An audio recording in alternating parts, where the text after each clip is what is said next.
우리가 계속해서 예레미야 선지자의 선포의 말씀, 예언의 말씀을 쭉 읽어보고 있습니다.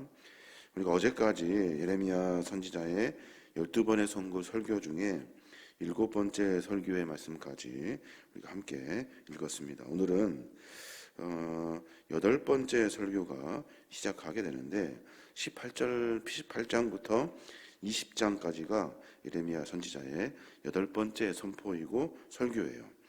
이 8번째 설교를 통해서 예레미야 선지자는 하나님이 어떤 분이신가에 대한 그 절대적인 주권에 대한 이야기를 쭉 해내고 있습니다.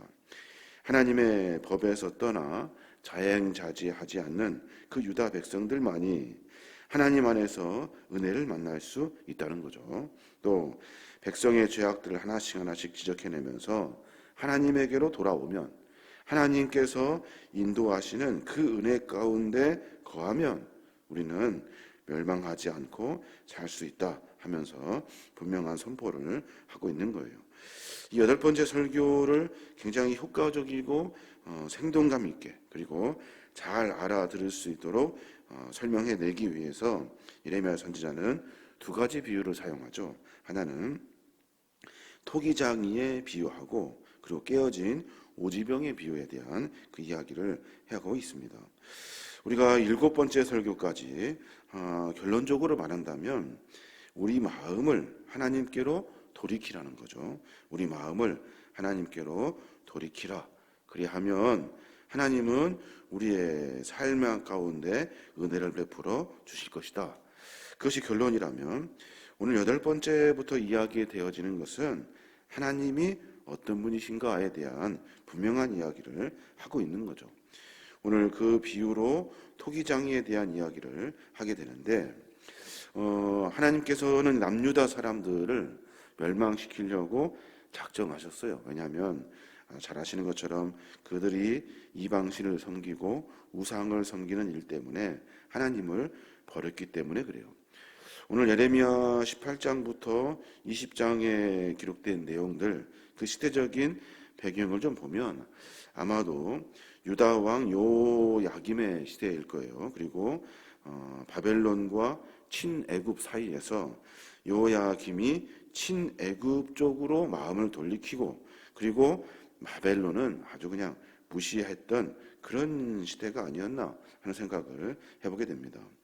왜냐하면 분명한 것은 예레미야 선지자를 통해서 백성들에게 선포되어진 것이 하나님의 예언의 말씀을 듣지 아니하면 하나님이 하신 선포의 말씀에 따르지 아니하면 우리는 멸망당할 수밖에 없다는 거죠. 하나님이 전한 건 뭐예요? 바벨론과 바벨론에게 차라리 항복해라 이거예요. 친애굽을 쫓아다니지 말고 항복해라. 새가 이미 꺾였다고 말씀하셨고 그리고 항복하고 다시 주 앞에 돌아와라 하는 것이 하나님의 선포의 예언의 말씀이죠. 근데 그 말씀들을 다 무시해버려요. 그리고 나서 계속해서 자기들 멋대로 살아요. 오늘 12절에 보면 그들의 마음을 아주 적나라하게 기록해 놓고 있는데 그러나 그들이 말하기를 이는 헛되니 우리는 우리의 계획대로 행하며 우리는 각기 약한 마음이 완악한 대로 행하리라 하느니라 그래요. 아무리 100번 얘기해도 소용없다는 거죠. 우리는 우리 계획대로 할 거라는 거예요. 내 마음대로 내 생각대로 친애굽의 정책을 따라다니면서 여전히 내가 좋을 대로 이 우상신을 섬기며 살 것이다. 상관하지 말아라. 지금 선포하고 있죠. 이제 내일부터 우리가 봐야 될 본문에 보면 이제 예레미야를 본격적으로 죽이려고 이제 남유다 사람들이 작정하고 덤비는 그런 이야기들을 쭉 우리가 보게 될 겁니다. 그럼 이제 우리가 이 본문을 통해서 신앙생활을 어떻게 할 것인가 하는 고민을 조금 해보게 됩니다. 신앙생활에서 가장 중요한 것이 뭘까 하는 것을 생각해 보게 되는데 그것이 뭐냐면 하나님의 이 절대 주권을 인정하는 거죠. 이 지금 계속 예레미야가 그 얘기를 하고 있어요. 하나님은 어떤 분이시냐면 하나님은 짓기도 하시고 무니기도 하시고 그리고 하나님의 계획과 마음대로 하나님이 계획하신 대로 일하시는 분이 하나님이라는 거예요. 내 생각이 아무리 별의별해도 하나님의 그 주권을 인정하지 아니하면 하나님은 하나님의 백성으로 인정하지 않는다는 거예요. 그 예로 오늘 토기장이의 비유를 설명하고 있어요. 2절부터 보면 예레미야 선지자를 하나님이 어디로 끌고 가냐면 토기장이 집으로 가라고 명령하셔요. 2절 보니까 너는 일어나 토기장의 집으로 내려가라. 내가 거기에서 내 말을 내게 들려주리라 하시기로. 그래서 예레미야가 어디로 갑니까? 토기장의 집으로 가요. 3절 보니까 내가 토기장의 집으로 내려가서 본즉 그가 농로로 일을 하는데 그가 하는 일들을 예레미야가 유심히 관찰했다는 거예요. 4절에 보니까 진흙으로 만든 그릇이 토기장의 손에 던져짐에 그가 그것으로 자기 의견에 좋은 대로 다른 그릇을 만들더라 그래요.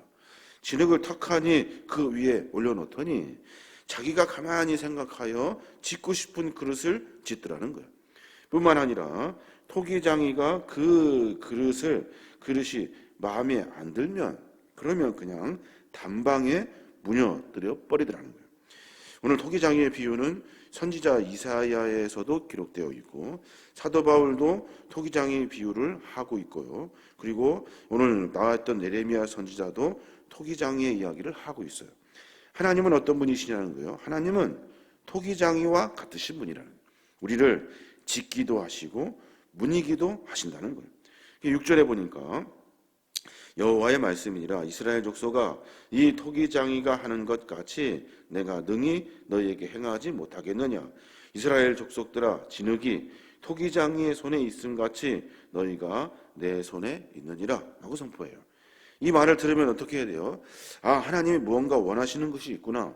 하나님의 절대 주권을 인정하면서 내 삶을 점검하고 돌이켜 다시 주 앞에 서야 할 것인데 하나님의 절대 주권을 인정하지 않죠.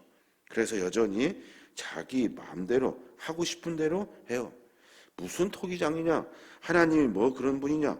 하나님은 어떻게? 하나님은 하찮다. 하나님은 아무것도 아니다. 우리가 섬기는 유상신이 최고다. 내 생각이 최고다 하면서 자기들 멋대로 살았다는 거예요. 하나님은 당신 백성을 선택하셔서 그들을 통해서 하나님 나라 만들기를 원하셔서 그래서 그들을 하나님께서 세워가고 계셨다고, 지어가고 계셨어요. 토기장이가 되셔서 흥망성쇠를 이루시면서 그들을 만들어가고 계셨는데 이 진흙같이 아무것도 아닌 존재가 토기장이를 인정하지 않는다는 거예요. 토기장이를 무시해버려요. 무슨 네가 뭘 지을 수 있냐 말하면서 자기가 어떤 존재인지를 기억하지 못하며 살아가고 있다는 거예요. 하나님은 어떤 분이셔요? 하나님은 실수하지 아니하시는 분이시고 시건치 아니하시는 분이시요 실없는 소리를 하시는 분이 아니시죠. 뿐만 아니라 후회하지 않으시는 분이셔요. 그러니까 하나님께서는 계획하신 뜻대로 하나님의 절대적인 주권을 가지고 우리를 만들어 가시는 거예요. 우리가 할 일은 뭐예요? 그냥 가만히 하나님을 인정하며 그 자리에 있는 거예요.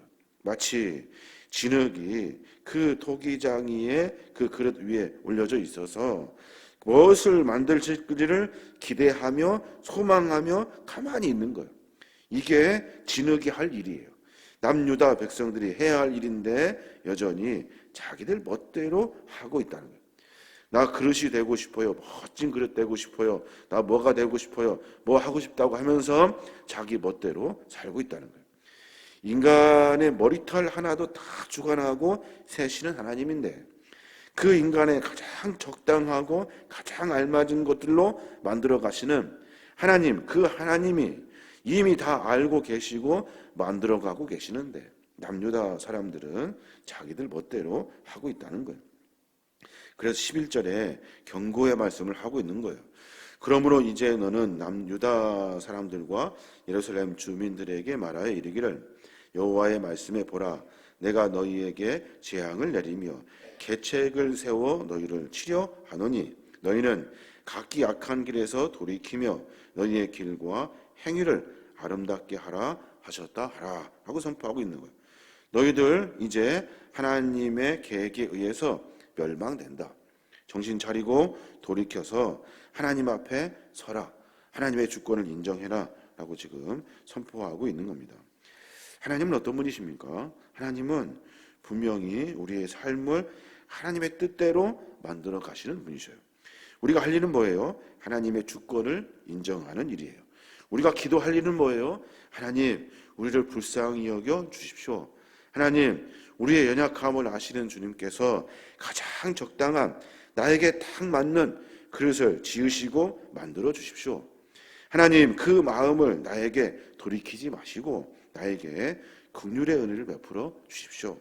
연약하지만 하나님의 마음으로 내가 하나님의 뜻 안에 더 큰 은혜를 만나게 하시고, 내가 부족하고 미련하지만 하나님께서 나에게 그 긍휼의 마음으로 나를 더 어여삐 여겨주시고 소중히 여겨주십시오 하는 것이 우리의 기도가 되어야 하는 거예요.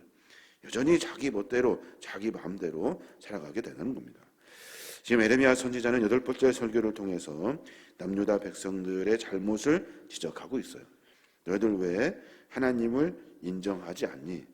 결국에는 하나님이 짓기도 하시고 무니기도 하시는 하나님이시다. 너희들을 다 무너뜨려서 다시 지으실 것이다 라고 지금 선포하고 있는 겁니다. 하루 가운데 그런 고백들이 있었으면 좋겠어요. 하나님, 나를 지어가고 계시는데, 나를 만들어가고 계시는데, 하나님, 내가 뭔가 되려고 하는 마음들 다 내려놓고 하나님의 주권을 인정하며 하나님 앞에 내어드릴 수 있는 내 신앙의 용기를 좀 주십시오. 여러 가지 생각을 해볼 때 하나님은 아무 말씀하지 않으시는 것 같고, 나를 돕지도 않으시는 것 같고, 내가 내 생각과 내 욕심대로 살아가는 것이 늘 부족하여 하나님은 계시는가 하며 불평하고 원망하는 일, 그것처럼 어리석은 일이 없는데 그렇게 살며 살아가고 있다는 거예요. 그 삶을 돌이켜서 하나님을 인정하고 기다리고 내 삶을 하나님 앞에 내어드릴 수 있는 신앙의 마음, 신앙의 용기를 나에게 허락해 주십시오. 이것이 우리 고백들이 되어야 될 줄로 믿습니다. 오늘 하루 가운데 그런 고백으로 말미암아 하나님의 주권을 인정하고 나를 지어가시는 하나님의 긍휼의 은혜를 만나는 우리 모두가 되었으면 좋겠습니다. 이러한 복으로 말미암아 우리의 삶이 하나님과 더 가까워지고 하나님께 쓰임받는 믿음의 종들로 승리하시는 거룩한 자녀들 되시길 주님의 이름으로 축원합니다.